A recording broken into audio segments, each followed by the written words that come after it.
তারেক রহমানকে দেশে আনতে পারছে না, আসতে পারছে না, সাহস নাই, মুরদ নেই। সরকার বলছে কোনো নিরাপত্তা সংকট নেই, ট্রাভেল পাস চাইবেন সাথে সাথে দিয়ে দিব একদিনের মধ্যে। অনেকে বলছে বিমান ভাড়া লাগবে, আলাদা চার্টার্ড করে দিব। কি চান, আসেন। আসতে পারছে না, কেন আসবে না তাও বলতে পারছে না। জনগণের জানার অধিকার রয়েছে এবং সুসন্তান হিসেবে তারেক রহমান প্রমাণ করতে পারছে না যিনি সুসন্তান না, কখনো তিনি সুপ্রধানমন্ত্রী হতে পারবেন না। জনগণের পারসেপশন এটা। তো এই জায়গায় বিএনপি এখন রহস্যজনক রাজনীতি করছে, আওয়ামী লীগের পক্ষে দাঁড়াচ্ছে। বিএনপি রাজনীতির ইউটার্নটা আপনাদেরকে বুঝিয়েছি যে বিএনপি এখন বলছে যে নির্বাচন হবে না এবং নির্বাচনের পরিবেশ নাই।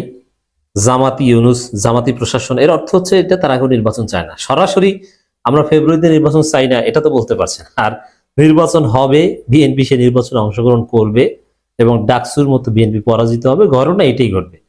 কিন্তু বাস্তবে ওই ডাকসু যেরকম বিএনপি চায় নাই তারপরও অংশগ্রহণ করতে হয়েছে, এরকম বিএনপি জাতীয় নির্বাচন চায় না, কারণ তাদের পরাজয় তারা নিশ্চিত জানে। এই জায়গায় যে বিএনপির যে নির্বাচন চাই না বা নির্বাচনের পরিবেশ নাই, এই ন্যারেটিভের পক্ষে আওয়ামী লীগকে দরকার, এজন্য আওয়ামী লীগের পাশে দাঁড়াচ্ছে বিএনপি।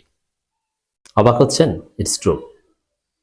দর্শক, বিএনপির একজন মুখপাত্র যিনি বিএনপির পক্ষে ন্যারেটিভ নির্মাণ করেন, তারেক রহমানের নির্দেশে তিনি কথা বলেন এবং বিএনপির হয়ে বাজারে বিভিন্ন বক্তব্য ছেড়ে দেন, ওইটা আবার বিএনপি স্থায়ী কমিটি এক্সপেরিমেন্ট করেন। তিনি হচ্ছেন barrister Robin ফারানা, doctor জাহেদের part time স্ত্রী।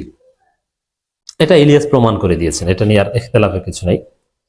রবিন ফারানা তিনি বলছেন রাজনৈতিক দল নিষিদ্ধ করে কোনো সমাধান হয় না। রবিন ফারানা এর মানে কি, আওয়ামী লীগ নিষিদ্ধ করা হয়েছে এটা ঠিক না, এতে কোনো সমাধান হবে না।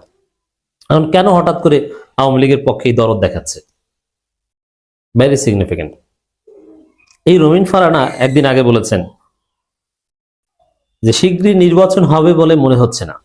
এর মানে নির্বাচন হবে না, এই ন্যারেটিভ বাজারে ছাড়তে চাচ্ছে। কারণ এটা তো বিএনপি একা পারবে না, এখন আওয়ামী লীগকে দরকার। এই জন্য বলছে যে আওয়ামী লীগ নিষিদ্ধ এটা কোনো সমাধান না।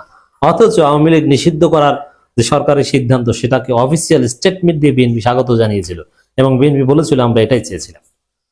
যদিও প্রথমে মির্জা ফখরুল স্পষ্ট করে বলেছেন নিষিদ্ধ কোনো সমাধান নয়, আমরা নিষিদ্ধ চাই না, এটা আমাদের বিষয় না, এটা সরকারের বিষয়, আমরা এই বিষয়ে কোনো কথা বলবো না, চুপচাপ। কিন্তু যেই নিষিদ্ধ করা হয়েছে তারপরে বললো যে আমরা এটাই চেয়েছি এবং আনুষ্ঠানিকভাবে সরকারকে ধন্যবাদ দিল। এখন আবার রবিন ফারানা বলছেন যে রাজনৈতিক দলকে নিষিদ্ধ কোনো সমাধান না। এটা কেন এই আওয়ামী লীগের পক্ষে স্পষ্টভাবে টেলিভিশন চ্যানেলে বলছেন? It's very risky for Robin Farana আর বিএনপি। তারপরে তিনি বলছেন ওই যে বলছেন এই কারণে যে নির্বাচন হবে না বা নির্বাচন বানচাল করার যে বিএনপির এখন প্রচেষ্টা, তাতে আওয়ামী লীগকে দরকার, এই কারণে আওয়ামী লীগের পক্ষে দাঁড়াচ্ছে।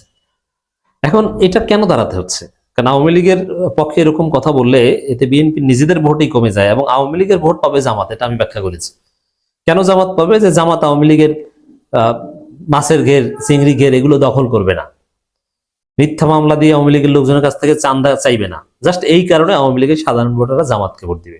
এটা অনেক আওয়ামী লীগ আমাদেরকে বলেছে, আত্মীয় স্বজনের মধ্যে যারা আওয়ামী লীগ আছে তাদের ভাষ্য এটা, যে অ্যাটলিস্ট আমাদের কাছ থেকে তো চান্দা চাইবে না, মিথ্যা মামলা দিয়ে তো আর ভোগাবে না। জামাতের আদর্শ বা এগুলো পছন্দ করি না, ঠিক আছে, কিন্তু আমাদের তো বাঁচতে হবে, চান্দা মুক্তভাবে দেশে তো থাকতে হবে ভাই। বড় নেতারা না ভারতে পালিয়েছে, আমরা পালাবো কোথায়? আমাদের তো এদেশে দোকানদারি করে খেতে হবে। এখন আমি আওয়ামী লীগ করতাম, নৌকায় ভোট দিতাম, ওটা তো বিএনপি জানে, জামাতও জানে। বিএনপি তো সুযোগ পেলে আমার দোকান দখল করবে, কিন্তু জামাত ক্ষমতা আসলে অ্যাটলিস্ট দোকানদারি করে খেতে পারবো। এই কারণে আওয়ামী লীগ জামাতকে ভোট দিবে, এটা আমি আগেই বলেছি। এখন বিএনপিকে কেন কেন আওয়ামী লীগের পক্ষে দাঁড়াতে হলো? এর কারণ হচ্ছে তারেক রহমান দেশে আসতে না পারা। কারণ তারেক রহমান দেশে আসতে পারলে নির্বাচন হবে না, নির্বাচন বানচালের কোনো চেষ্টা বিএনপি করতো না। তারেক রহমান দেশে আসতে পারছেন না বলেই বিএনপি নির্বাচন বানচালের চেষ্টা করছে। ক্লিয়ার? এখন তারেক রহমানকে নিয়ে ব্যর্থতার কারণে আওয়ামী লীগের পক্ষে দাঁড়াতে হলো বিএনপি। এটা একটা ব্যর্থ প্রজেক্ট, কোনো লাভ নাই। রাজনৈতিক দলকে নিষিদ্ধ করা কোনো কার্যকর সমাধান নয়। তাহলে কি সমাধান? আওয়ামী লীগের অফিস খুলে দেওয়া, চিন্তা করেন, আওয়ামী লীগ নিষিদ্ধ না মানে কি? আওয়ামী লীগ মিছিল করবে, মিটিং করবে, ইউনুসের সাথে মিটিং করবে, আওয়ামী লীগের পার্টি অফিস খোলা থাকবে, মজা না? চিত্রটা কেমন একটু চিন্তা করেন। আওয়ামী লীগ নিষিদ্ধ করেছে, এটা সমাধান না, তাহলে সমাধান কি?